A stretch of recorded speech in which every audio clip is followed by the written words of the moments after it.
Sabi ko kanina doon sa mga ibang group chat, no, nag-send ako ng picture just for laughs. No, for just joking. Sabi ko, mainit-init yung mensahe ngayon. Literal. Kasi bakit? Yung patungan ko ng laptop, yung plantsahan. No, kasi hindi ako makapunta doon sa table ko dahil meron akong mabait na bunso at saka apo na ginugulo ko, no. Kaya I choose to go inside the room at wala po akong ibang magamit na table kaya yun na lang plantsahan. Okay din naman. No, mainit-init ang mensahe ni Lord sa araw po na ito. Okay? So, pag-uusapan po natin sa araw na ito, pinamagatang figure it out. Sabi mo sa katabi mo, figure it out. Okay? Build up before breakthrough. Okay? Let me read these two verses first to inform you that you are a victor and an overcomer. Sabihin mo nga, I am a victor and overcomer. Okay, 1 Corinthians 15:57, sabi po dito, but thanks be to God, He gives us the victory through our Lord Jesus Christ. In John 16:33, I have told you all this so that you may have peace in me. Here on earth you will have many trials and sorrows, but take heart because I have overcome the world. Okay. Ito pong mga verses na ito, if you really keep this in your heart, tapos na po yung usapan when it comes with dealing about problems. Amen po ba? Although yung 1 Corinthians 15:57, ang pinaka-konteksto po niyan is about overcoming sin, overcoming death and sin. Pero syempre, ang Word of God, hindi lang naman yung binabasa natin contextual, but we also use it in a universal or general way. Okay? So, 1 Corinthians 15:57, napakaganda po niyan. No? Si Lord daw, si God daw ang nagbibigay ng victory sa atin through our Lord Jesus Christ.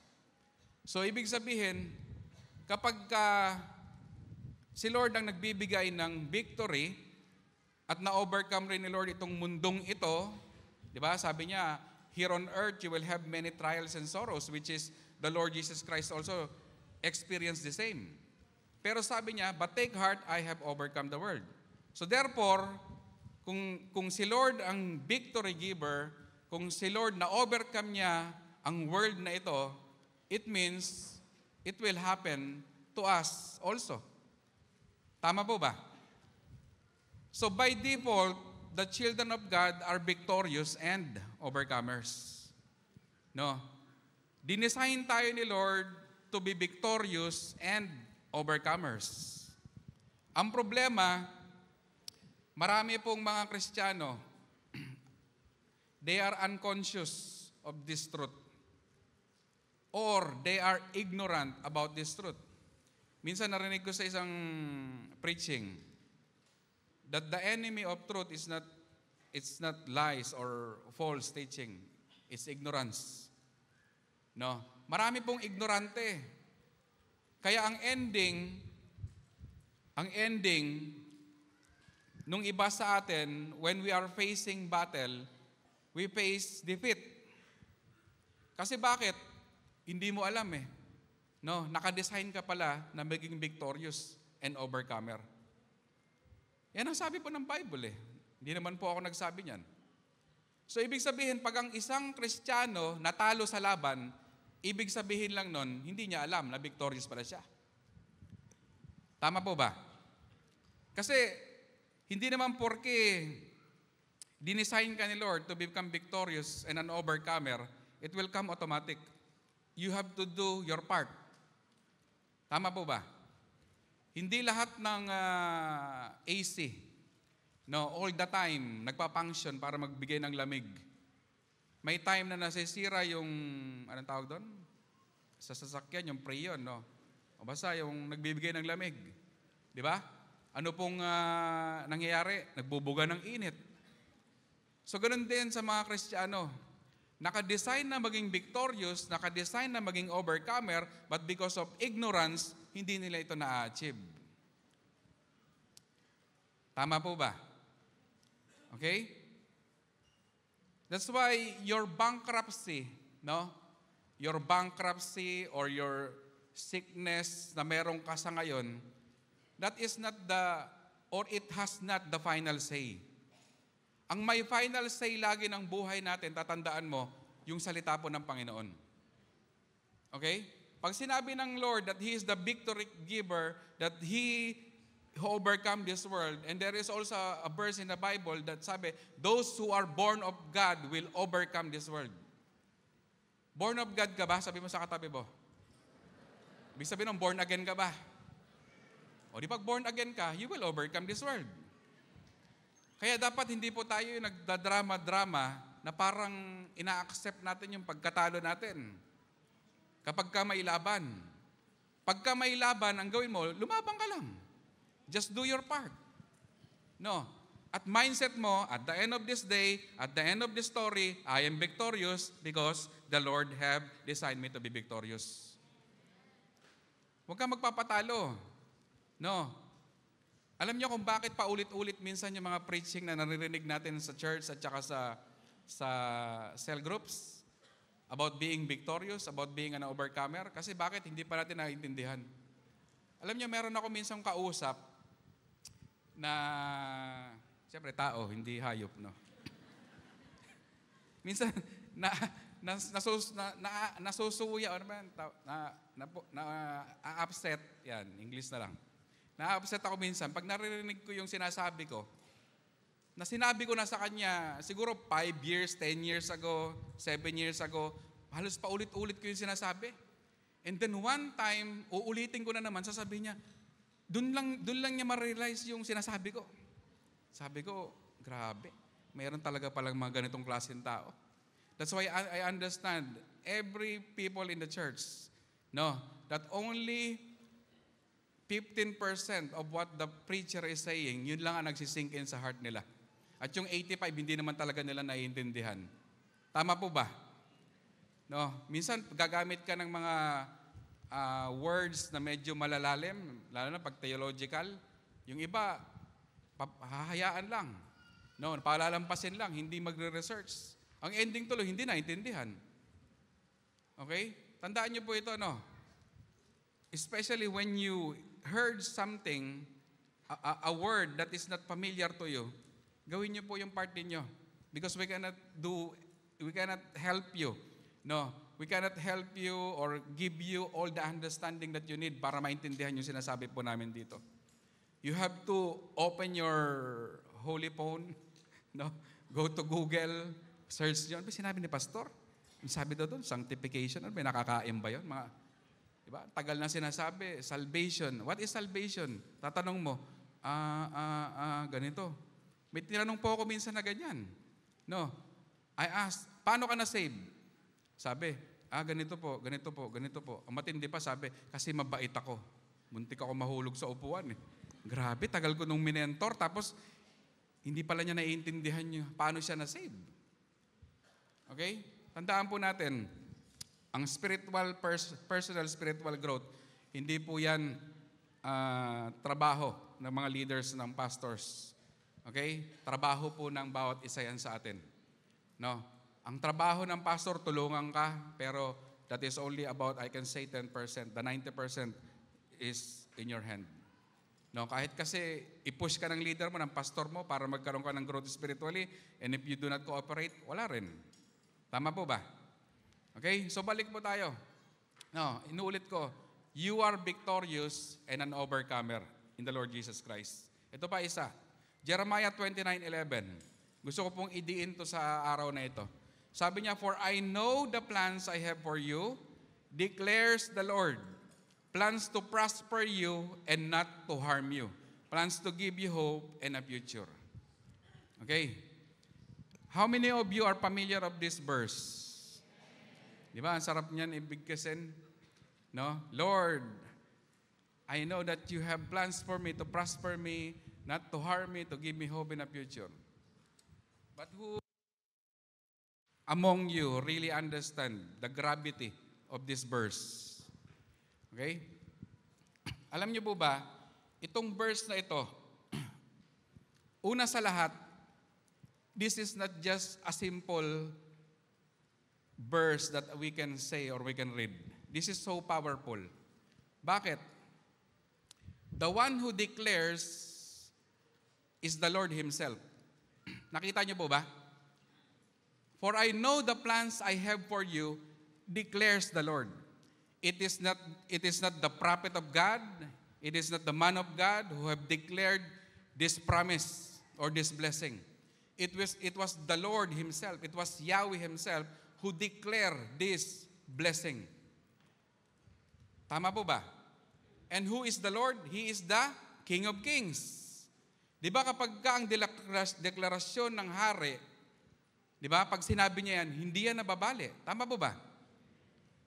Kahit sino pang Poncio Pilato ang magsabing, hindi pwede yan. Invalidate yung sinabi kunwari, yung hari dito. Di ba? Walang makakapagsabi, no, I will disobey that or I will invalidate what he have said. No, because he is the king. Ito si Lord nagsabi, he is the King of Kings, Lord of Lords. Kaya super duper powerful ito. Tama po ba? At walang makakapagbali niyan kahit yung sitwasyon mong mahirap ngayon. Alam niyo kung saan sinabi ni Lord tong verse na to? No? Alam niyo kung saan sinabi ni Lord yung verse na to? Sa kalagitnaan ng rebellion ng mga Israelita. Sa kabila ng katigasan ng kanilang ulo, sa kabila ng kanilang idolatrous sin, si Lord, sinabi pa rin niya, I know the plans I have for you, declares the Lord. Sabi niya, ganun pa rin ang plano ko sa inyo, mga Israelita, ang bansang pinili ko, mga lahing pinili ko. Ang plano ko pa rin, i-prosper kayo, hindi kayo saktan, bigyan kayo ng hope, at bigyan kayo ng future. Do you realize that? Imagine they are in the rebellious mode, okay? Pero yung plano ni Lord hindi pa rin nagbago sa kanila. So what more kung ikaw wala naman sa rebellious mode? Kung nandun ka sa submissive or submission mode, mas lalo na. Di ba?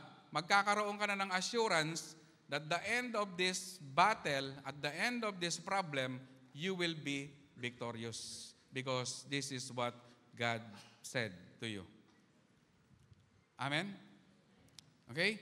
Kasi pagka hindi nyo po naunawaan tong bagay na to, it will just become a simple word, a simple verse na laging nire-recite. No, marami nagre-recite ng verse pero hindi naman nauunawaan kung ano po yung sinasabi. So it means by default, the children of God are prosperous and having a bright future. Sabay mo sa katabi mo, prosperous ka at may future ka. Okay? Lagay mo yan, isiksik mo yan sa puso mo, no, at sa isipan mo. Okay? Prosperity, victory, breakthrough are destinations. Okay? Destination po yan. No, and to reach it, you have to do something. Amen? Kung gusto mo pumunta ng Al-Ain, it's either maglakad ka on trip mo, o kung gusto mo magpapayat, sigurado yun. No, kung 100 kg ka, pagdating mo doon, siguro mga 50 na lang. So, you can walk, you can run, you can ride a car, a bus, o bahala ka sa buhay mo. But you have to do something to reach that destination. Tama po ba?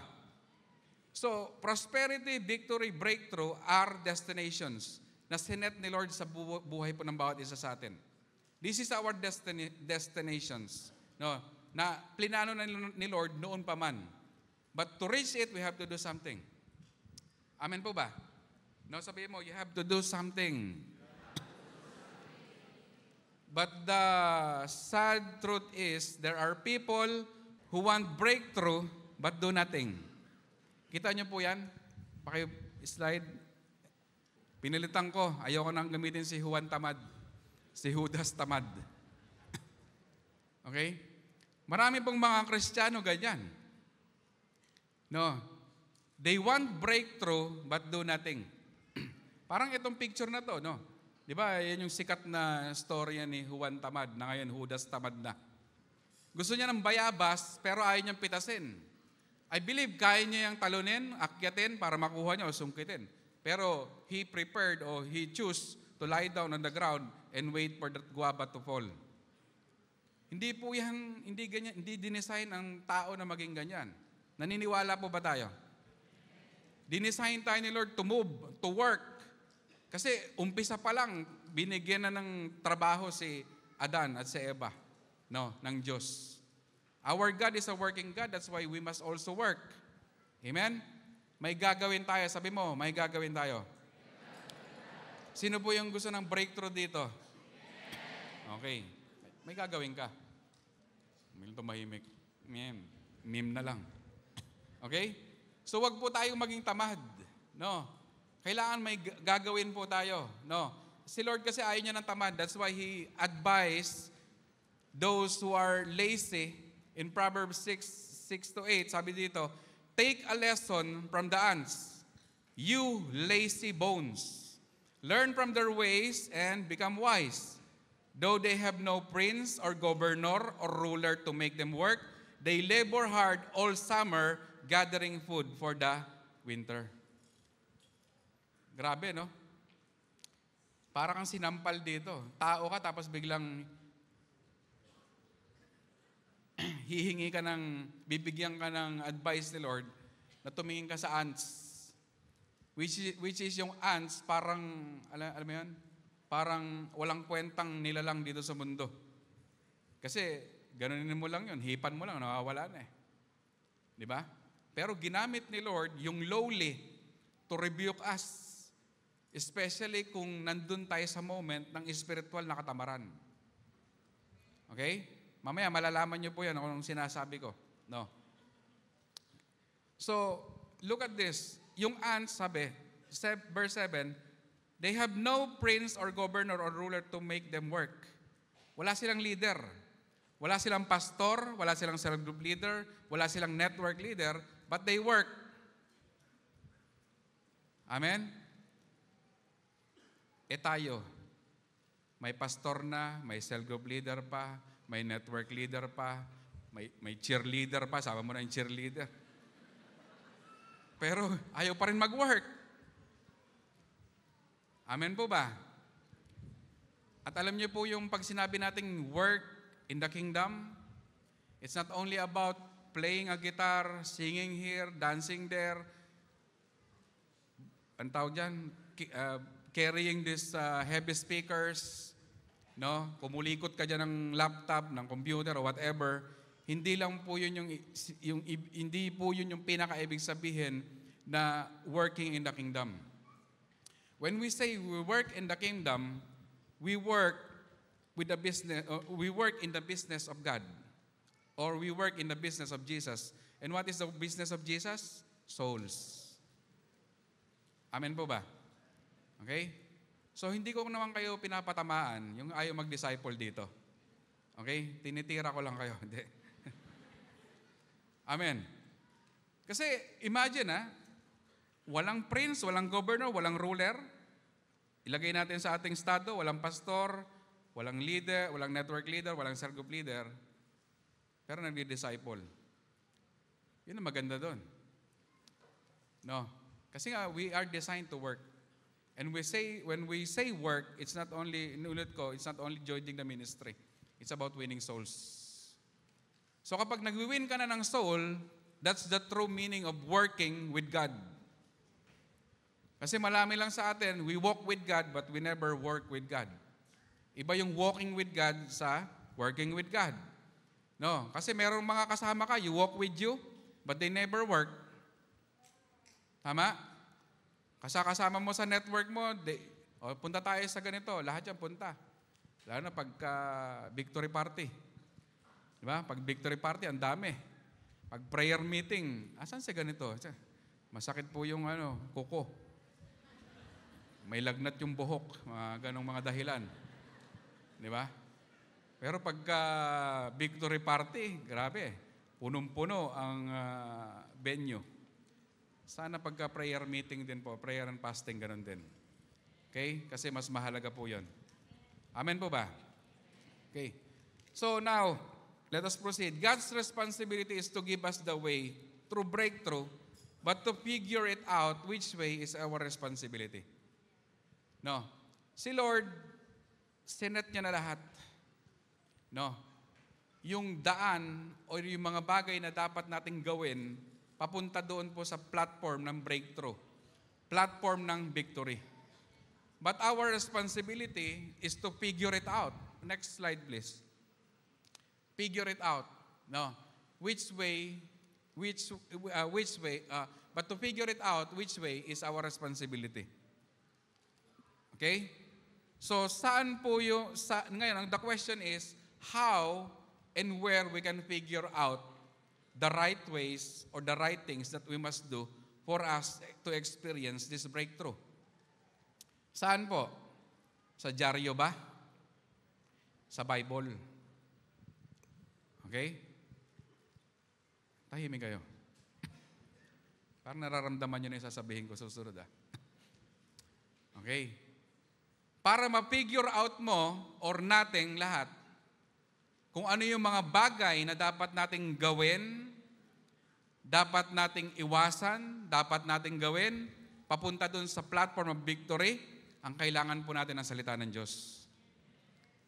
The question is, do we have the Word of God? Or I can rephrase my question. How many Word of God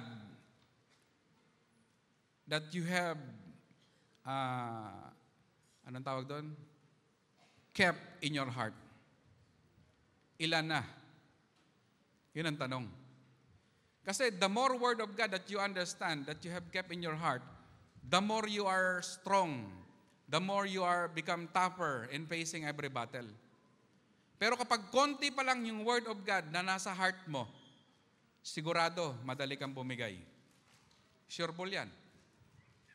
Okay? Ngayon, gusto natin ng breakthrough, pero ayaw nating saliksikin yung salita ng Diyos. Pwede ba yon? I assure you, when we ignore the Word of God, isa lang po ang pupuntahan natin. Failure. There will be no success, there will be no victory, there will be no prosperity if we will ignore the Word of God. Ang salita lamang po ng Diyos, ang ating sandata, ang ating pundasyon para makarating po tayo doon sa sinet or plenano ng Diyos sa atin na platform of breakthrough. Wala na pong iba. Amen? Hindi mo makikita yan sa Carrefour. Hindi mo yan makikita sa, ano pa ba? Sarja City Center o Dera City Center. Nasa Biblia lang po.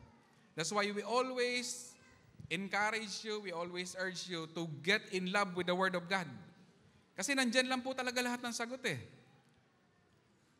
Marami tayong question. Alam mo, the more, tatandaan niya, the more you have questions in life is an indication that you have blessed Word of God in your life. Mas marami kang tanong sa buhay, mas konti yung salita ng Diyos na meron ka. Kasi the more na marami kang salita ng Diyos sa buhay mo, nalileson yung question. Tama po ba? The Word of God is the truth. This is the answer of every question in life. Kaya pagka hindi po natin to sinapuso, hindi binaliwala po natin ito, I assure you, there will be no success, there will be no victory, there will be no prosperity. Amen po ba? Look at this. Ang mga taong walang Word of God, walang kalaban-laban yan. Imagine the Word is the sword of the Spirit, pang-attack yan, tapos wala ka. Di ba sabi po ng Bible, the Word which is the sword of the Spirit. Anong ginagamit, anong silbi po ng sword sa isang battle? Pang display? Hindi, di ba? Sword is used for attack. That's why kapag wala kang Word of God, wala ka talagang kalaban-laban. Para kang sundalo na pumunta sa gera na walang sandata. Tama po ba? At hindi ka pa pwedeng pumunta sa gera na wala kang baril. Mauuna kang mamamatay. Although merong pelikula, yung kwento ni Pastor Jam dati, no, yung, kalimutan ko yung pamagat. No, sundalo siya pero ayaw niya pumatay. Pumunta siya ng gera, wala siyang kadaladalang armas. O may armas siya, ayaw niya gamitin. Pero nabuhay naman siya. Pero sabihin ko sa inyo, sa 1,000 istorya, o sa 1,000 sundalo na pumunta ng gera na walang sandata, yung 999 namatay lahat. Isa lang yung nabuhay. At yun yung nasa pelikula. Okay? Pero kung ikaw, subukan mo, mamaya, punta ka sa bagera ngayon. Punta ka doon. Wala kang dalang armas. Sigurado, ikaw unang mamamatay pag nasa labanan. No? And our life as a Christian, no, naririnig niyo po ito. Our Christian life is not a playground. This is a battleground. And if this is a battleground, then we need a weapon. Tama? We need something that we can protect ourselves and use to attack the enemy. At kung ano yun po ang salita ng Diyos. Wala na pong iba. Amen? Okay. So, let us proceed to this story in 2 Kings 4 verses 8 to 36. Mahaba-haba po ito. Sabi mo sa katabi mo, huwag kang matutulog. Mahaba ito. Masahin po natin, no? Okay. The title of this passage or story is the Shunammite's son restored to life. Diba? Breakthrough. Tama po ba? Na-restored sa life yung anak ng Shunammite woman. Okay? Let us read 2 Kings 4 verse 8 to 36. One day, Elisha went to Shunem. Okay? Please be attentive and listen to the word of God. Okay, ulitin ko. One day, Elisha went to Shunem, and a well-to-do woman was there, who urged him to stay for a meal. So whenever he came by, he stopped there to eat. She said to her husband, I know that this man who often comes our way is a holy man of God. Holy man of God. Let's make a small room on the roof and put it in a bed and a table, a chair and a lamp for him, then he can stay there whenever he comes to us. Okay? So nakita niyo po yung ginawa dito ng Shunammite woman. Okay? First, he acknowledged that Elisha was a holy man of God. No? Anong sabi niya sa asawa niya? Let's make a room for the roof and put a bed, a table, chair, lamp for him. So ano pong ibig sabihin nito? The Shunammite woman provide for the need. Okay? For the need of the man of God on that very time. Amen po ba? Okay? Biblical po ba na i-bless natin yung lingkod ng Diyos? Okay? Kasi minsan meron pong mga utak Judas. Di ba? Si Judas yung sabi, yung isang, anong pangalan nun? Si Mary. Magdalene. Binuhos yung anong tawag doon? Pabango sa paa ni Jesus. Ang sabi ni Judas, sayang yan. Di ba? So merong mga ganong klaseng spirit, yung Judas spirit. They don't want to bless the man of God. When they see that someone is blessing the man of God, parang ang dating, nagugulangan sila. Hindi naman sila yung nag-bless dun sa man of God, pero feeling nila nagugulangan sila. Grabe, no? Sobrang gulang. Di na nga nagbigay, feeling pa siya nagulangan. May mga ganun kasi, no? In my ministry or in my Christian life with 15 years of Christian life, I have encountered many kinds of Christian inside the church. Okay? The Lord allowed those people for me to meet them para maintindihan ko yung environment sa loob ng church na hindi lahat ng mga nakangiti sa'yo, lahat yan totoo. Tignan mo yung katabi mo, nakangiti ba? Okay? Hindi, totoo yan. Wala nun dito sa church. Wala dun sa Wi-Fi Win. Sa ibang church yun, dun sa ibang universe. Wala dito. Kasi mga perfect kayo, no? Okay?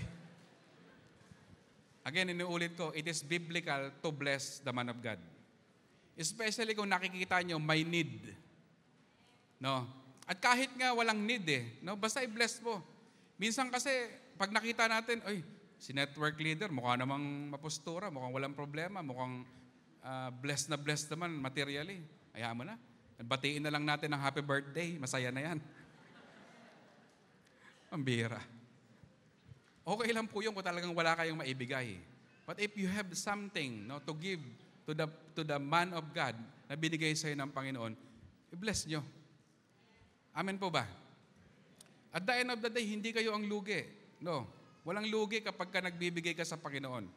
When you bless the man of God, you bless God. Okay? At nakasulat po yan sa Biblia, marami. This is one of the promise of the Lord to Abraham, that He will bless those who will bless Him. Kaya kapag ka bless mo yung lingkod ng Diyos, ibig sabihin, you are also attracting blessing to yourself. Hindi ka lugi. Tama po ba? Okay? Kaya pag kayo mga cell group leader, sino po yung mga cell group leader dito? Taas ang kamay. Ang konti nyo naman, taas yung kamay nyo. Wala kayong cell group. Ang konti naman iba walang cell group. O nahihiya kayo. Okay? Yung cell group leader po ninyo, i-bless nyo. Amen po ba? Okay? Wag lang puro network leader. Okay, sige, bless nyo rin. Mga pastors ito, i-bless nyo rin. Pero don't forget to bless also your cell group leaders. Because they are also same man of God na pinapadala sa inyo ni Lord linggo-linggo. Napapagod din yan. Tama? Napapagod din yan. Nagugutom din yan. Tapos, lagi na lang tayo minsan ang matindi nito, yung cell group leader pa, nagdadala ng pagkain dun sa cell group nila. Alam niyo, meron kami dating ganong cell group. Hindi ko na lang babanggitin kung anong mga lahi yun. Pero, I have learned on that ministry that we have done a wrong thing. Imbis na sila magpakain sa amin, kami ang nagpapakain sa kanila. Yun tuloy nasanay. And you know what happened? Hindi sila nabibless. Kasi bakit? The only way for us to be blessed is through giving, not on receiving. Kasi kung natanggap lang natin, yun na yun. No. Halimbawa, binigyan ka ng 2 santol. Yun na yun, 2 santol. Pero pag nagtanim ka ng buto ng santol, hindi lang 2 santol ang makukuha mo. Hitik-hitik na bunga ng santol. Tama po ba? Okay? So, i-bless mo yung man of God mo. Sabi mo sa sarili mo, i-bless ko yung man of God ko. Mga cell group leader, yung mga nagdadala ng pagkain, wag na daw kayo magdala ng pagkain next time. Sila na ang magpapakain. Verse 11, one day, when Elisha came, he went up to his room and lay down there. He said to his servant, Gehazi, call the Shunammite. So he called her, and she stood before him. Elisha said to him, tell her, you have gone to all this trouble for us. Now, what can be done for you? Can we speak on your behalf to the king or to the commander of the army? She replied, I have a home among my own people. Okay?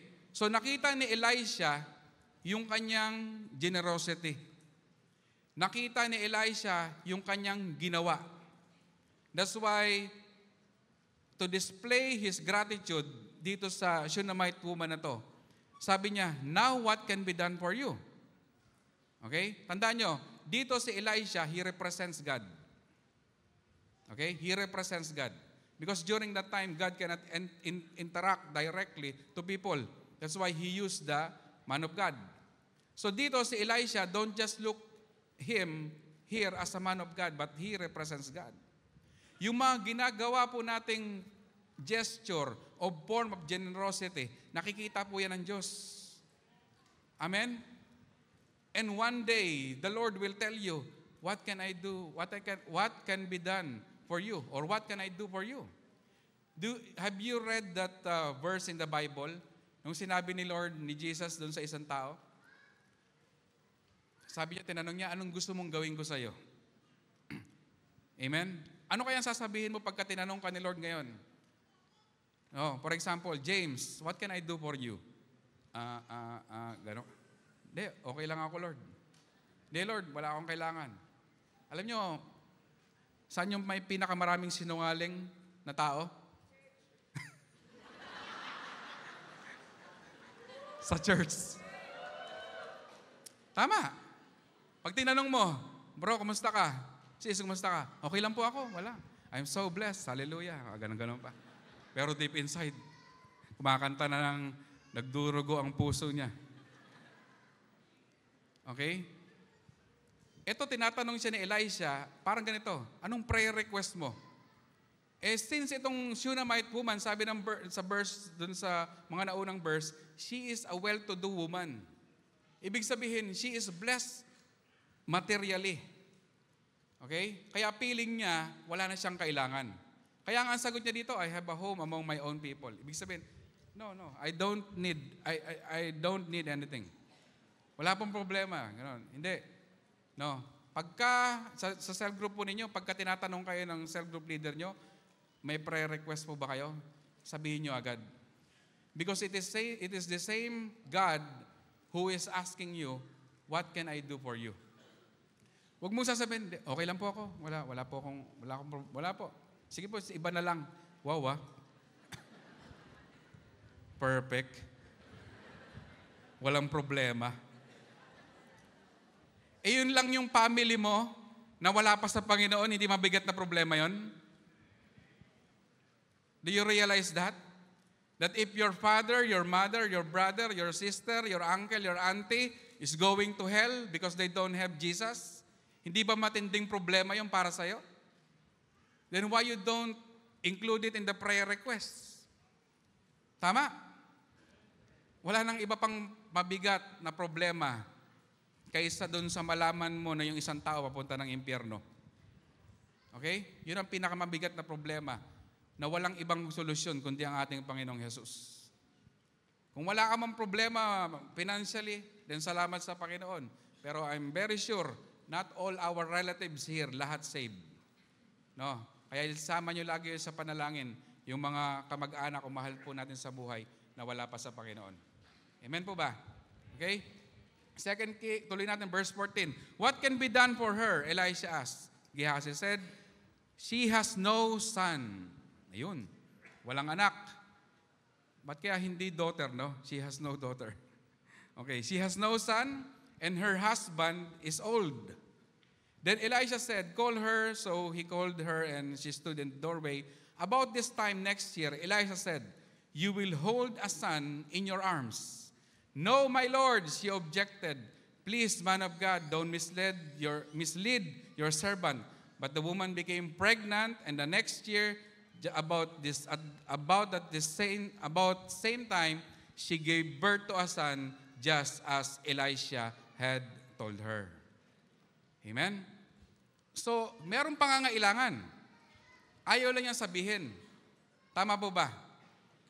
Hindi niya sinabi, okay, man of God, I don't have a son, I don't have a daughter. This is my prayer request. Can you pray to God that He may give me a son or a daughter? Pero hindi niya sinabi. Maaring pangarap ito ng babaeng yon, pero dahil sa katagalan ng kanilang pag-iintay, no, parang naging hopeless na siya.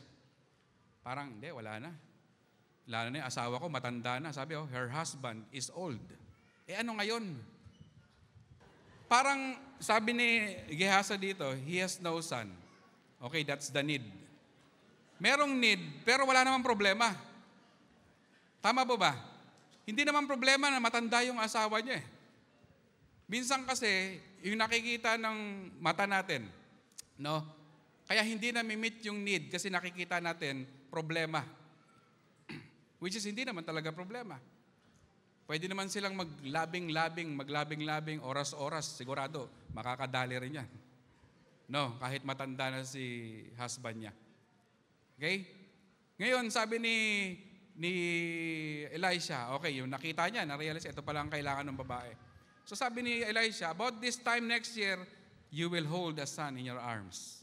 Tapos ito na naman itong si Shunammite woman. No, my Lord. Nirebuke pa. Please, man of God, don't mislead your servant. Okay? Tandaan nyo, pagka may nagde-declare po dito sa harapan, especially during the altar call, no? Huwag po tayong magkaroon ng doubt sa ating isipan. When the pastor or when the preacher na naka-assign dito, nag-declare about prosperity, about victory, about breakthrough, about kung ano pa yan, just claim it. Amen po ba? Huwag yung, hindi siguro. Baka hindi naman. Claim ko na yan dati, hindi naman nangyari. Bakit may mawawala ba kung i-claim mo uli, kung hindi nangyari nung una? Amen po ba? Ang trabaho po natin is to believe. Just believe. Believe, believe, believe, believe. Basta believe.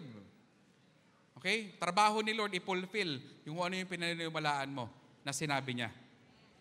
Okay? Huwag tayong kontrabida. Pagka nade-declare ang ating pastor, just claim it. Okay? Merong isang testimony dito, sabi ng isang kapatid, nagtitake siya ng gamot. No? And that medication should take around 6 months. Pero wala pang 6 months, tinigil na niya. Because he believed during that time, the Lord spoke to his heart na itigil yung tinitake mong gamot, no, dahil magaling ka na. And it really happened. Kasi bakit? The Lord speak to his heart. Baka kasi may declaration dito para sa iyo, kinakausap ka na ng Diyos, then sabi mo, wag na Lord, okay na akong ganito. Wag pong ganun. Okay? Hindi ka na dinesign ni Lord na talunan. Amen po ba? And you know what happened? Sabi, just as the next year about the same time, she gave birth to a son, just as Elisha had told her. Nagkatotoo kung ano yung sinabi ng lingkod ng Diyos. No? Or we can say, nagkatotoo yung sinabi ng Diyos na pinadaan kay Elisha doon sa Shunammite woman. Amen po ba? Okay? Naalala ko dito, nung kami po ni Mrs., nagpe-pray ng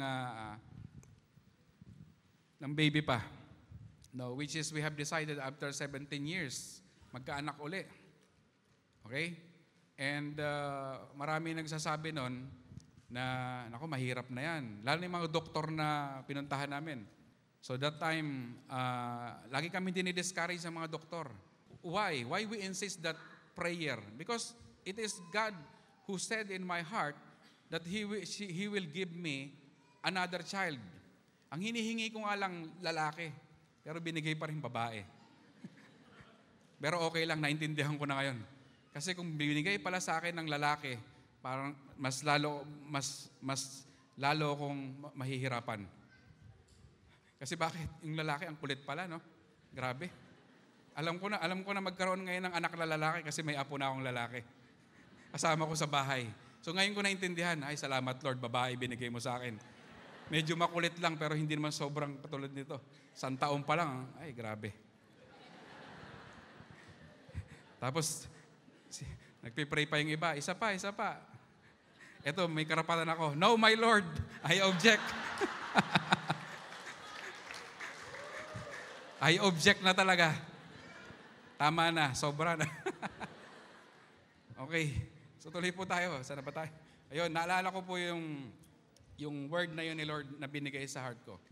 And you know what happened? Nabuntis si Mrs., but after 3 months, nalaglag. So parang frustrating, di ba?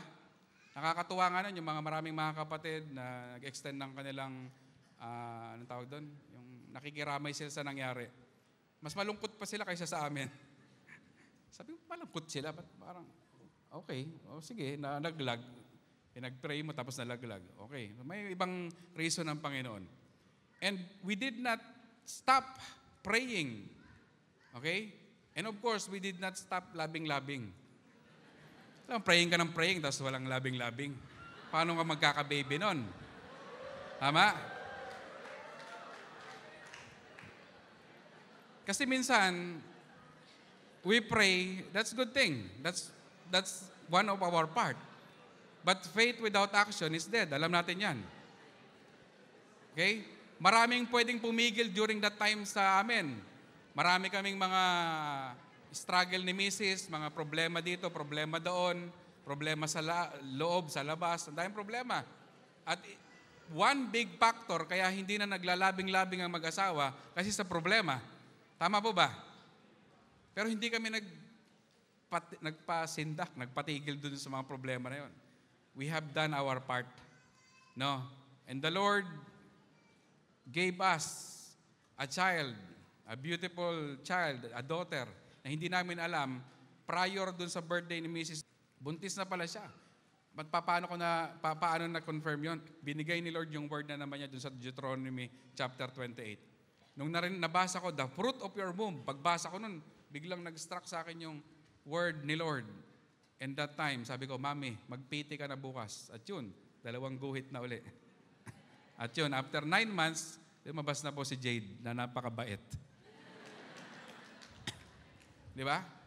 Kasi pag sinabi ni Lord, sinabi ni Lord. Huwag kang mapapanghinaan. Minsan kasi, we don't trust the voice of God.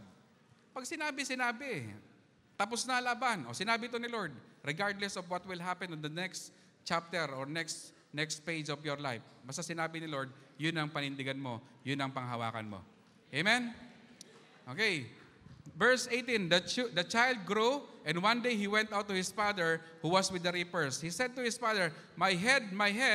His father told the servant, carry him to his mother. After the servant had lifted him up and carried him to his mother, the boy sat on her lap until noon, and then he died. Naku po. Ang lungkot, no? Baby na, naging bangkay pa. Parang ganun. Okay? Lumaki yung bata, and then afterwards, he died. Di ba? Parang, ba't ganun, Lord? Binigay mo, tapos binawi mo. Well, wala tayong magagawa if it is the Lord's will to take the life of this child. Kasi siya naman po ang may-ari ng lahat. Tama po ba? Psalm 24:1, the earth is the Lord's and everything who lives in it. So it means the Lord owns everything, every single lives here. No, ng magulang natin, ng kapatid natin, ng anak natin, lahat pag-aari yan ng Diyos. At kung kunin man niya, bawiin man niya, we can never, tawag doon? Hindi natin pwedeng sisihin ng Diyos. O hindi tayo pwedeng magtampo-tampo sa Lord, na Lord, ba't mo kinuha yung aking anak, yung aking nanay, yung aking tatay, yung aking asawa? Kasi bakit? Si Lord naman may-ari. Amen po ba? Magagalit ka ba kapag binawi yung hiniram sa'yo? Hindi, di ba? O, halimbawa, umutang ka, tapos binabawi na, sinisingil na, magagalit ka ba? Oo. Maraming ganyan, no? Sila na yung nangutang, sila paggalit. Magsinisingil. Okay? Karapatan lang naman talaga nung nagpautang na kunin. At ganoon din si Lord. Pagka nagpahiram siya, pag gusto niya nang kunin, wala tayong magagawa but to submit. Okay? So, yun na nga, namatay yung bata. But look what the Shunammite woman done. In verse 21, sabi dito, she went up and laid him on the bed of the man of God. Then shut the door and went out. No.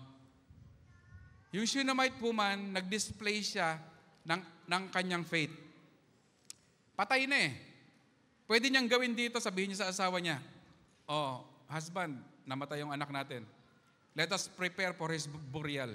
Pero hindi. Ang ginawa niya, she went up and laid him on the bed of the man of God. Anong ibig sabihin po nito? Ibinalik niya doon kung sino yung nagbigay.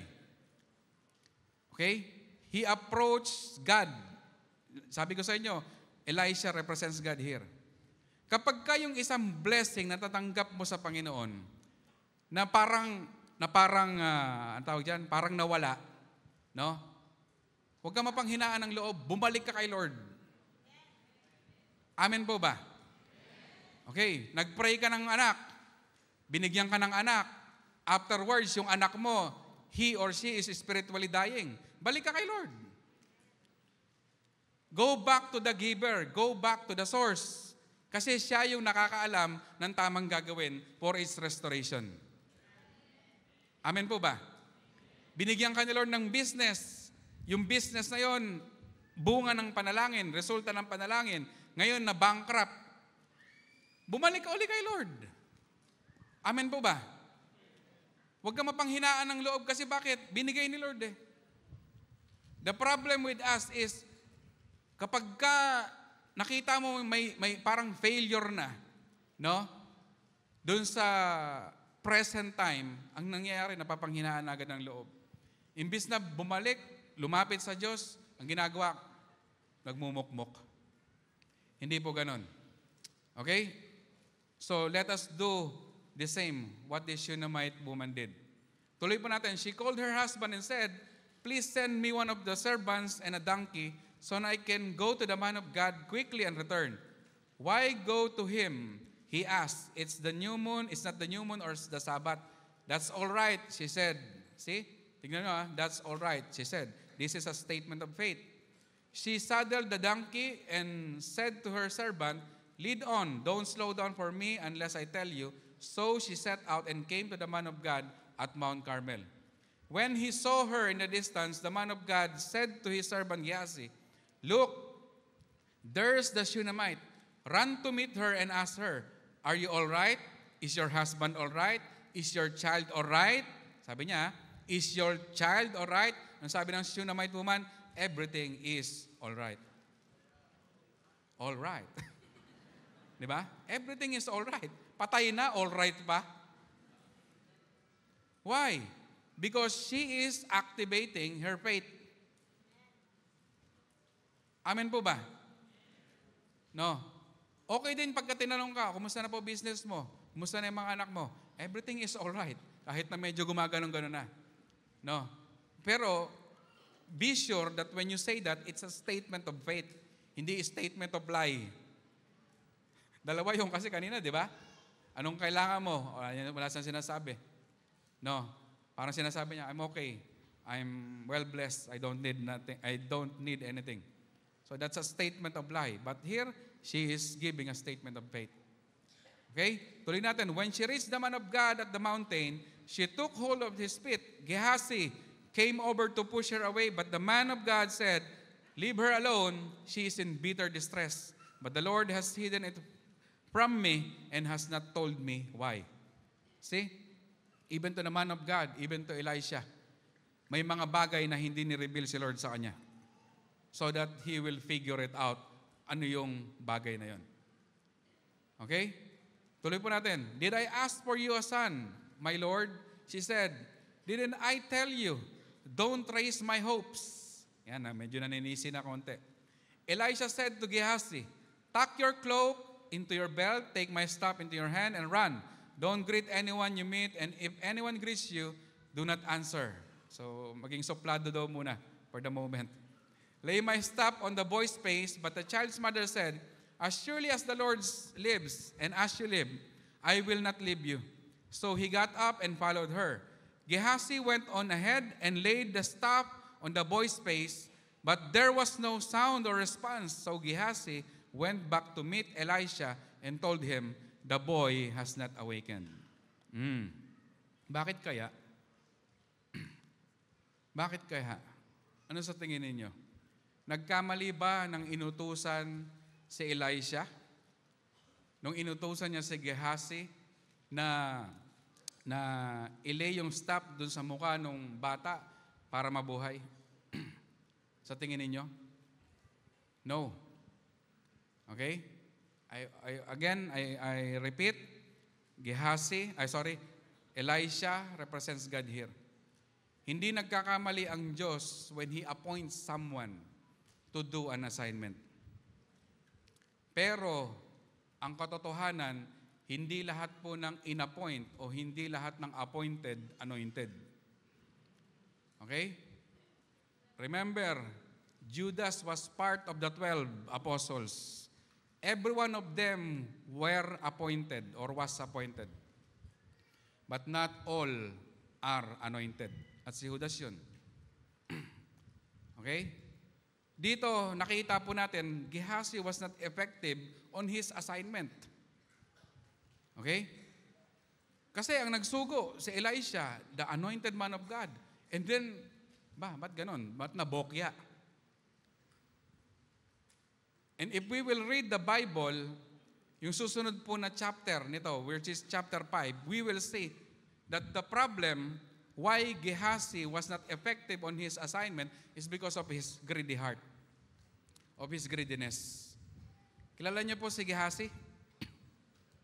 No? Siya yung tumanggap nung regalo na binibigay ni Naaman kay Elisha.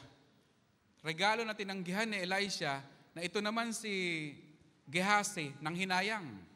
So ang ginawa, binalikan niya si Naaman, nagsama pa ng 2 kolokoy na propeta rin. No? Ginamit niya. Kukunin daw namin yung bibigay na regalo sa kay Elisha, kami lang kukuha. So kinuha niya. Ang ending, yun, nagkaketong. Kasi bakit? Greed, may greediness sa kanyang heart. Tandaan niyo po yan. When a person is not effective on the ministry, the only reason is hindi tama ang puso. Okay? I don't know kung may na-experience ka ng ganyan, that your network leader gave you an assignment, and then at the end of the day, you were not effective, so it means may problema. Okay? May problema yung heart nung binigyan ng assignment. Inuulit ko, hindi po lahat ng in-appoint, in-anoint. Hindi po lahat ng appointed, anointed. Minsan, anointed lang, anointed. Okay? Si Judas, ganon, di ba? In-appoint siya pero hindi siya anointed. Si Judas, in-appoint ni Lord for a certain reason. Because he is the perfect person to do the character of being a traitor. Hindi naman pa pwedeng kumuha pa siya hindi naman pwedeng gamitin si Peter o si John. Si Judas ang perfect character for that betrayal. Okay, that's why Jesus appointed Judas, but he was never anointed. Okay? So, last part po natin. When Elisha reached the house, there was the boy lying dead on his couch. He went in, shut the door on the two of them, and prayed to the Lord. Then he got on the bed and lay on the boy, mouth to mouth, eyes to eyes, hands to hands. As he stretched himself out on him, the boy's body grew warm. Elisha turned away and walked back and forth in the room, and then got on the bed and stretched out on him once more. The boy sneezed 7 times and opened his eyes. Elisha summoned Gehazi and said, "Call the Shunammite," and he did. When she came, he said, "Take your son." Okay? Yung ginawa po ni Elisha dito, when he lay on the boy, mouth to mouth, eyes to eyes, hands to hands, this is a gesture that he is transferring life to this dead boy. Okay? At dito po sa verse na to, yung part ng verse na as he stretched himself on him, the boy's body grew warm. It reminds me of the picture of Jesus in the cross of Calvary. That when his arms were stretched, okay? At yung kamay na yon, yung kamay niya hindi aabot doon sa butas, hinila pa. This is what the Lord Jesus did to us. When He sacrificed Himself on the cross of Calvary for our salvation, for us to live spiritually, ito yung ginawa. Same picture. Tingnan nyo, the boy's body grew warm. So meaning, sabi ng Bible, while we are still sinners, Jesus died for us. No. Habang nagkakasala pa lang daw tayo, namatay na siya para sa atin. That's why yung salvation assured na. But we have to do something. Okay? We have to do something. We have to participate on that plan of salvation na sinet ni Lord sa atin. That's why we need to accept it. We need to receive Jesus as our Lord and Savior. Yun yung part po natin. Para mapulfill yung perfect plan of salvation na ginawa ni Lord noon pa man 2,000 years ago. Okay? So, di ba ang isang katawan, kapag kapatayan, malamig na. Pero kapag ka uminit yan, ibig sabihin, buhay. Di ba? Kapain mo yung katabi mo. Malamig. Hindi, mainit yan. Mainit yung ulo. Okay? Mainit, di ba? Pag mainit, buhay. So, ganyan yung ginawa ng ating Panginoong Jesus. No? Para magkaroon tayo ng buhay. At hindi lang basta buhay. Buhay na walang hanggan. Okay, take notice of this part. The boy sneezed 7 times and opened his eyes. Okay? Yung bata, ginawa, una, merong nanay na dumalangin para sa kanya. Okay? Yung dapat, nararapat niyang gawin bilang isang nanay para sa ikabubuti ng anak niya, para mabuhay, ginawa niya. He went back to God. He did something, or she did something. Okay? Para sa kanyang anak. And then, after that, si Elisha naman, no, which represents God in this story. Okay? Mouth to mouth, eyes to eyes, hands to hands, tapos in-stretch yung kanyang sarili dun sa bata. At sabi, the boy's body grew warm. Pero take note, hindi pa natin masasabi dito na kumpletong buhay na yung bata. Uminit yung katawan niya, pero hindi pa nakabukas ang kanyang mga mata. Amen? And you see, the Bible said, the boy sneezed 7 times and opened his eyes. So prior dun sa pagbukas ng kanyang mata, umatsing muna yung bata. Ano ibig sabihin? Meron munang ginawa yung bata. Nakikita niyo po dito sa story na to, yung nanay, it represents our pastors, our leader. Pinagpipray ka na nagkaroon ka ng breakthrough sa finances, sa relationship, sa spiritual life mo. No, dinadalangin ka niyan. Araw-araw, gabi-gabi. Di ba? Ginawa niya yung part niya para doon sa breakthrough mo. Okay? Second, si Elisha, which represents God, lahat na rin ginawa ng Diyos para sa atin noon pa man, 2,000 years ago, for our breakthrough. Nagigets po ninyo? Lahat na ginawa na ng una sa Diyos, ginawa niya na yung part niya. Okay? Pangalawa, may mga leaders, may mga pastors na inilagay ni Lord sa buhay natin, ginawa na rin yung part nila. Tayo na lang yung hindi gumagawa para dun sa ating breakthrough.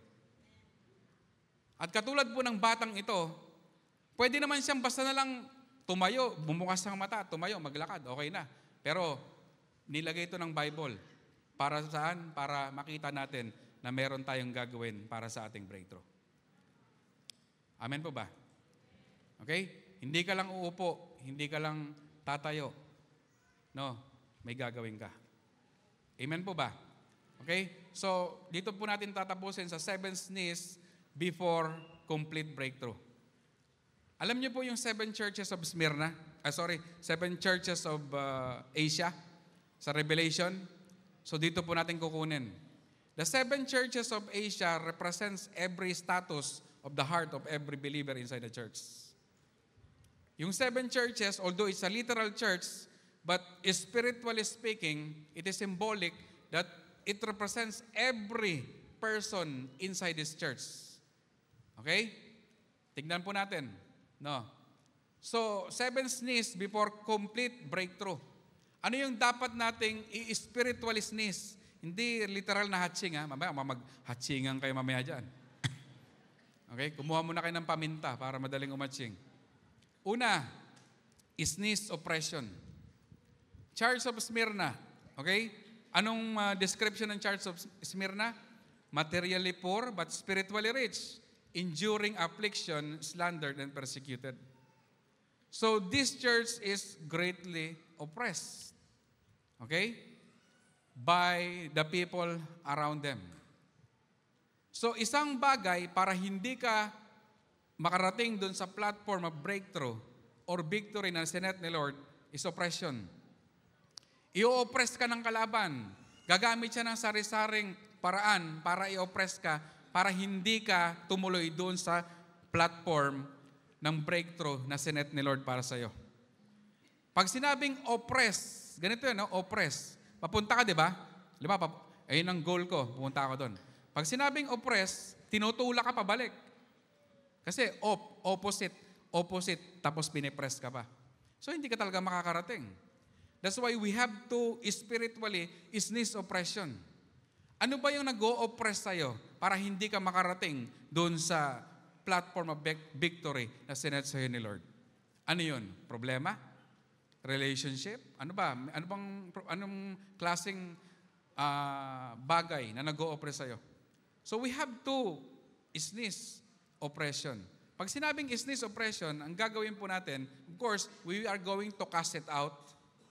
No? Iba kasi sa atin, tinatanggap na kung anong meron. Yung iba daw, kiniklaim na meron silang ganitong sakit.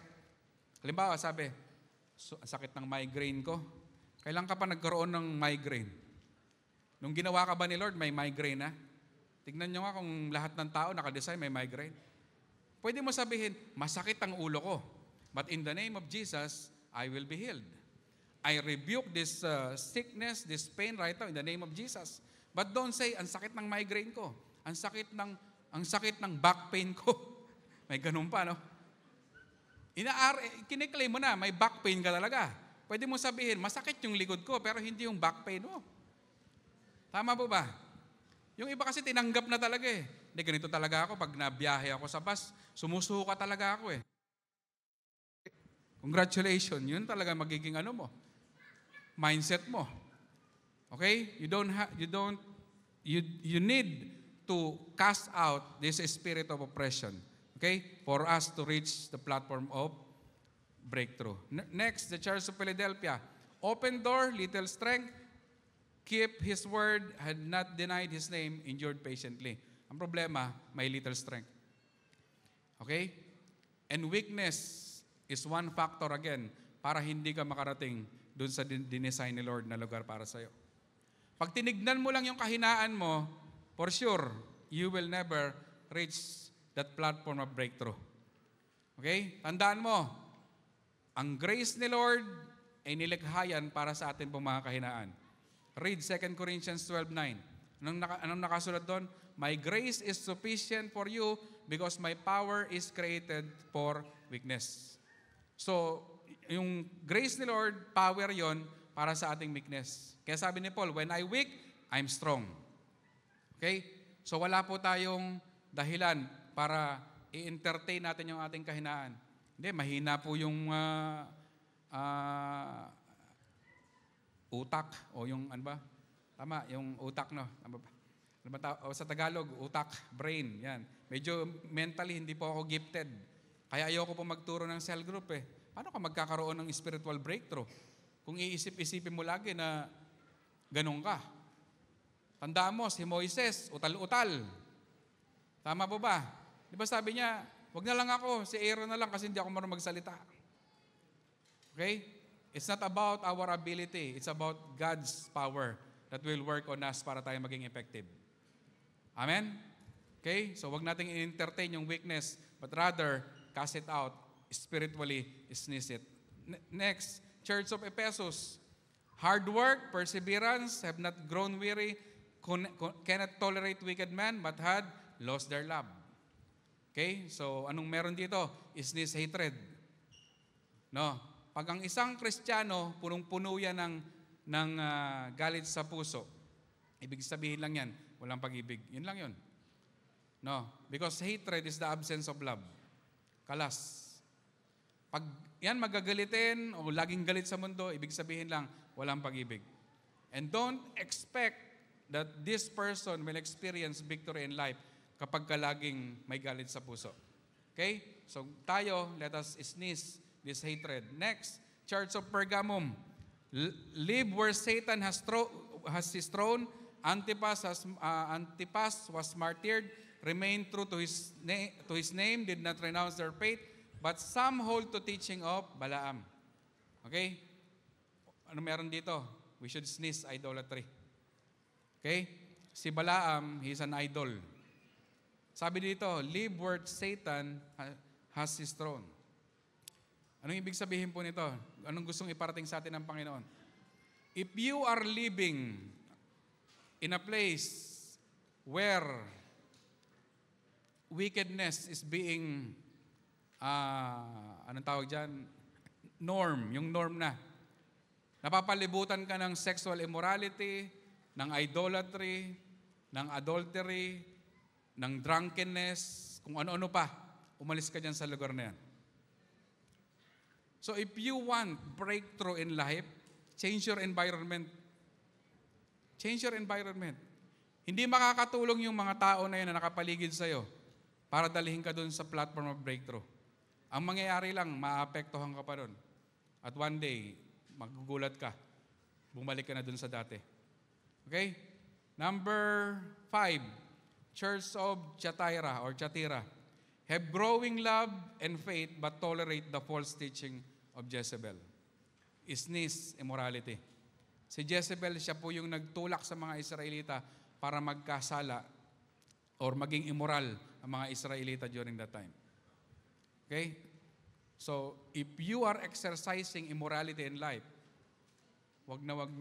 better sneeze it right now. Cast it out. Reject it because the Lord is not pleased in immoral things. Amen? So kapag hindi pa kayo kasal, mga magnobya, huwag po kayo magsasama. Amen? Yung may isang nag-encounter dito na disciple ko. He made a right decision to temporarily separate themselves. Separate themselves. Hindi naman yung relasyon nila, yung kanilang tinitirahan. Okay? Kasi bakit? Alam na nila ngayon na mali yung kanilang ginagawa. Amen? Hindi po biblical lang mag-live-in. Kailangan po kasal muna bago pag-aasawa. Okay? Kasal muna bago labing-labing. Amen? Okay, next. Church of Sardines. Reputation of being alive but spiritually dead. Anong meron dito? We should sneeze the zombie spirit. Hindi lahat ng nag-a-alive dito sa church, buhay spiritually. Merong mga, akala mo on fire, pero dead in spirit. Alam niyo kung paano maging dead in spirit? Huwag kang magbasa ng Bible, huwag kang mag-pray araw-araw. You are considered dead in spirit. Pwede kang mag-serve dito sa harapan, looking that you are on fire, but the Lord sees your heart if you are really spiritually alive. Kasi bakit? Si Lord nakakita kung talaga bang araw-araw kang nagde-devote sa Kanya in prayer and reading the Bible. But if you are doing that, you are spiritually dead. So now, sneeze that zombie spirit because it could be, it's a big factor para hindi ka makarating doon sa platform of breakthrough. And last but not the least, Church of Laodicea. Lukewarm, materially rich, but spiritually poor, blind and naked, about to be spewed out. So, sneeze, lukewarmness. Alam niyo another term ng lukewarmness para mas madali nating maintindihan? Laziness. Ayaw ni Lord ng tamad. Sabi nga ng Bible ang mga tamad daw, wag daw pakainin. Anong ibig sabihin nun? Yung ayaw magtrabaho, wag i-bless. Yun lang yun. Okay? So the Lord wants us to sneeze lukewarmness or laziness in our lives. Gusto niyo na ng breakthrough? Gusto po natin ng breakthrough? Okay, tayo po tayo. Let us review these 7 sneeze before complete breakthrough music team. Number 1, sneeze oppression, sneeze weakness, sneeze hatred, sneeze idolatry, sneeze immorality, sneeze zombie spirit, sneeze lukewarmness. Okay? And remember, breakthrough doesn't just come. We need to do something for it. And it is our duty to figure it out. Okay? Build up before breakthrough. Sabihin mo, build up muna bago breakthrough. In a moment of silence, I encourage you to speak to God. Pray that He will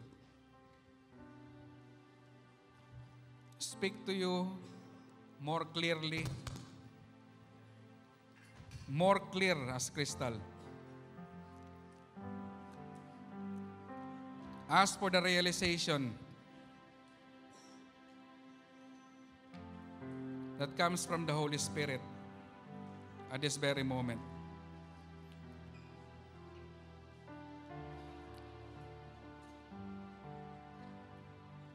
If you have seen yourself in these 7 points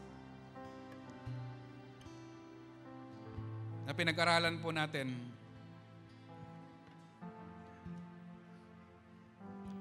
in a whisper, no, not just in your mind, kahit whisper lang, sneeze or spiritual sneeze or cast out oppression, cast out weakness, cast out hatred, cast out idolatry, cast out immorality, cast out zombie spirit, and cast out lukewarmness in your life. Inuulit ko, victory, prosperity, breakthrough is an assured destiny for those who will cooperate with God.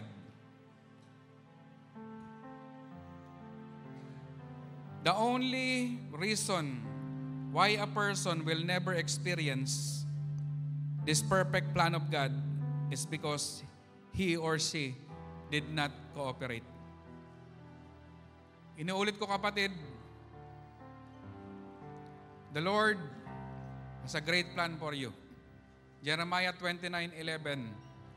Ulitin ko, it is the Lord who declares it. It's not Elisha, it's not Elijah, it's not Jeremiah. It is the Lord Himself directly declare His plan for you. His plans to prosper you, not to harm you, to give you hope and a future. And that is certain. Yan yung gustong mangyari ni Lord sa'yo. But you have to do your part. You have to do your part. You have to do your part. If you want breakthrough in finances, in relationship, in every aspect ng buhay natin, it's very clear. Sinabi na po natin kanina sa ating pinag-usapan. Cast out oppression, weakness, hatred, idolatry, immorality, zombie spirit, lukewarmness in life. Pag meron ka nitong 7 to, kapatid, I assured you, you will never experience or you will never reach the finish line. Okay? Especially hatred. Kung may galit dyan sa puso mo, surrender mo na kay Lord ngayon yan. It will never help you. I have seen many people who have hatred in their hearts. They never prosper. They never prosper because of that hatred in their hearts. God is love. That's why we must also love. Kaya ka nga nandito eh. Kasi mahal ka ng Diyos. Nawa yung pag-ibig na yan, yung pagmamahal na yan, i-impart din po natin sa iba. May I call all the VIPs, the first time attendees? Sige po, pakidala po sila dito sa harapan. Hallelujah, palakpakan natin ang Panginoon. Madami po sila. Sabi ng Bible, isa lang daw po, isang kaluluwa ang nagbabalik sa Panginoong Jesus, sa Diyos. Nagpipiesta na daw po ang kalangitan. Isa pa lang yun ha. What more kung ilang kayo? 2, 4, okay. Basta. Marami, more than 1. Amen. Okay, kumusta po kayo? Kahisahe. Amen. Okay, so kaya ko po kayo pinatawag because I want you to be in one page kapag pinag-uusapan po natin yung salita ng Diyos. Especially po kung hindi pa po kayo nakaka-attend ng mga ganitong klaseng gawain and it is your first time to experience like this kind of worship service. So, I want you to understand why you are here. Amen po ba? Okay? First of all, may I request first the congregation to please intercede while I talk to these beautiful souls, no? And as I pray for them, no, intercede. Huwag po muna kayo makipagkwentuhan sa inyo pong mga katabi. Mamaya na lang. Okay? So again, I want you to understand bakit po kayo nandirito sa church ngayon. Okay? Una sa lahat, it is not the person who have invited you na pinagbigyan mo. Actually, it is the Lord Jesus Christ. No? Ginamit yung mga taong iyon para maging daluyan ng boses ng Panginoon. Kaya po kayo naririto. And thank you for your response because you are here. Amen? And kay Lord, there is no accident. Everything is pre-planned. Everything is predestined. No? The Lord have already called you, siguro, baka hindi lang last week o last month, baka matagal na. No, kung hindi ka pa nakaka-attend sa mga ganitong klaseng gawain. And the Lord, for sure, He wants to bless you. Okay? He wants to bless you. He wants to meet all your needs, especially po yung spiritual. Okay? So, let us start about the good news, no? Na gusto pong ibigay sa inyo ng Panginoon sa mga oras po na ito. Okay? And you know what is that good news? It is our Lord Jesus Christ Himself. No? But before I expound the good news, I want you to understand the bad news. Okay? What is the bad news? Sabi po kasi ng Bible, Romans 3:23, for all have sinned and fall short of the glory of God. No, all have sinned. Lahat daw po nagkasala. Bata, matanda, may ngipin o wala, no? May buhok o wala, lahat nagkasala. Walang exempted. Kasi sabi ng Bible, all have sinned and fall short of the glory of God. And another bad news is, in Romans 6:23 naman, that the wages of sin is death. Okay? Kabayaran daw po ng kasalanan ay kamatayan. No? So lahat po tayo dito nagkasala, tama po ba? No one is exempted. No, lahat po tayo, we have all sinned against God. And the wages of sin, sabi ng Bible, that is bad news, death. And you know what is death? It's not about the physical death, but it's about the spiritual death. It is the eternal separation from God. Or in other words, yung isang tao na namuhay sa kasalanan na wala kay Jesus, pagkatawid niya doon sa kabilang buhay, he will go straightly to hell. Okay? At siyempre, ayaw po nating pumunta po doon. Tama po ba? No. No one will raise his hands here, I want to go to hell. Siguro merong mga manghilan-ngilan na desperado, but for sure, pag nasa tamang kaisipan ng isang tao, he will never say, I want to go to hell. So, ibig sabihin, lahat po tayo gustong pong pumunta ng langit. Amen. At doon po sa Romans 6:23, meron, although there is a bad news, meron pong good news. Ano po yung good news? But the gift of God is eternal life in Christ. So may good news. No. May bad news, the wages of sin is death. Okay? Papunta ng impyerno sana yung isang tao, pero salamat sa Diyos kasi meron daw may good news at yun po ay ang regalo ng Diyos na buhay na walang hanggan. At paano po natin makukuha o matatanggap yung eternal life na pinapangako po ng Biblia? John 3:16, I believe this is very familiar to you. No, kinder pa lang tayo, elementary, naririnig na natin to dun sa religion classes natin. Di ba? Ano sabi doon? For God so loved the world that He gave His only begotten Son, that whoever believe in Him will not perish, but will have eternal life. So all we have to do is to believe. Okay? Believe on who? On the Lord Jesus Christ. Bakit natin kailangan si Jesus Christ? Bakit natin kailangan siyang panampalatayaan at paniwalaan? Because why? John 14:6, ang sabi rin ng Bible, that Jesus is the way, the truth, and the life. No one comes to the Father except through Him. So dadaan at dadaan talaga tayo sa Panginoong Jesus kasi siya lang daw po ang daan papunta sa Ama. Nasaan po ba ang Ama? Di ba nandun po sa kalangitan? Amen? And when you bypass, okay, or reject the Lord Jesus Christ, there is no other way. Kasi sabi ni Lord, I am the way. Hindi niya po sinabing, I am one of the way. Sabi niya, I am the way. And that is certain, that is truth, it is unbreakable, unshakable, yun na po yun. No, there is no negotiation because that is what the Bible said. So kailangan po nating dumaan sa Panginoong Jesus.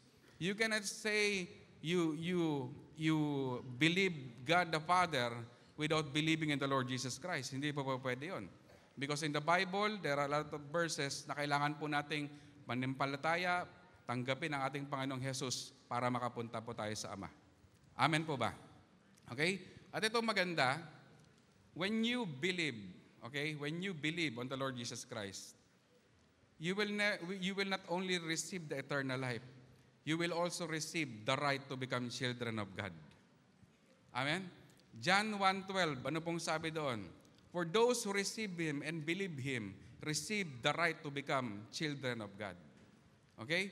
Kasi ang katotohanan po, everyone is God's creation, but not everyone is God's children.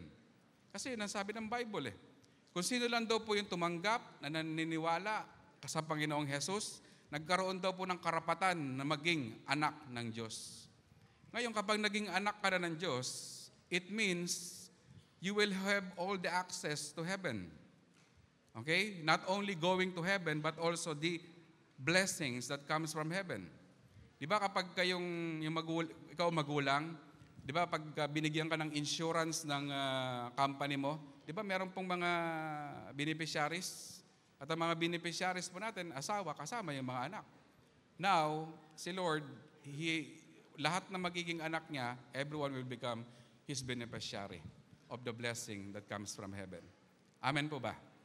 Okay? So masaya po ba yun? May eternal life ka na, tapos magiging anak ka pa ng Diyos.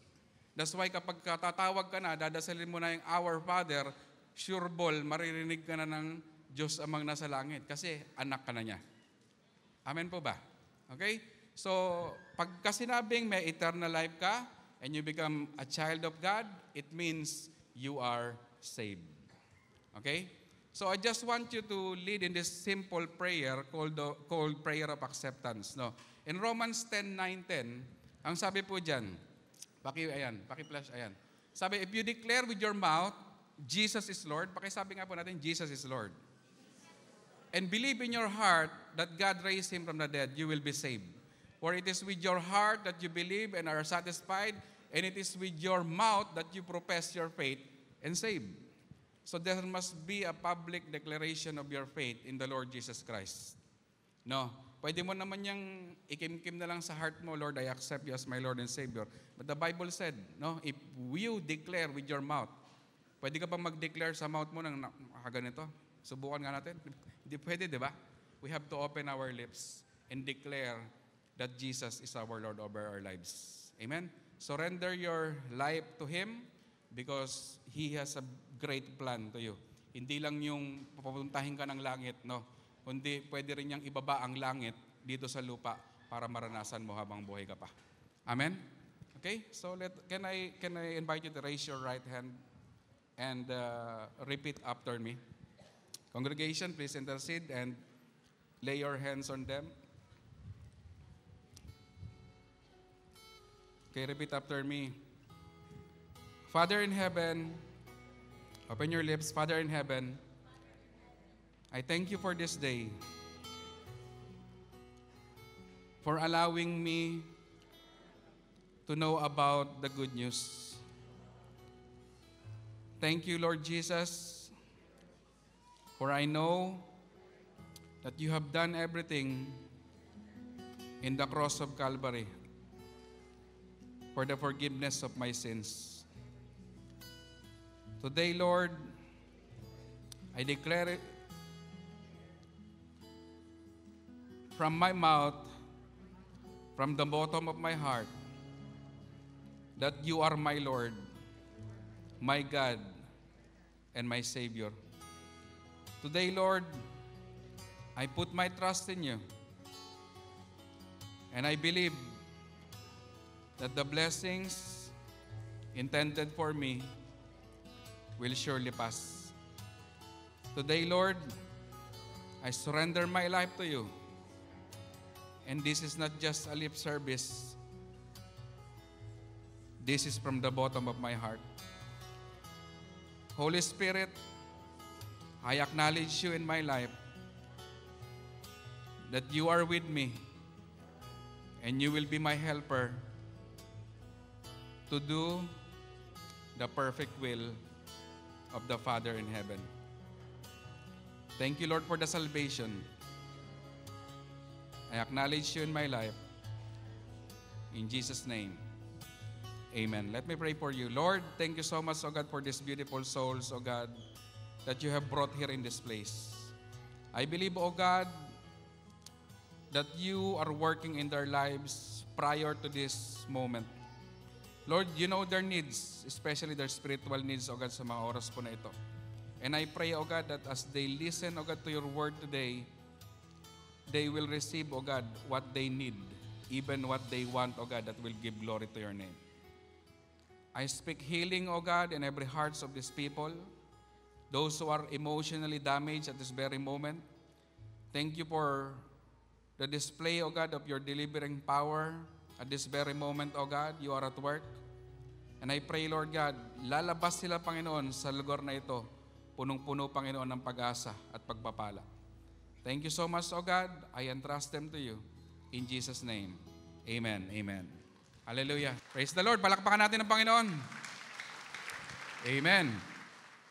Hello everyone. Kung kayo po ay na-bless sa message ng Panginoon sa araw po na ito, I encourage you to like, follow, or subscribe and share the link of this preaching sa inyong pong mga mahal sa buhay, sa inyong pong mga kaibigan. God bless and see you next week.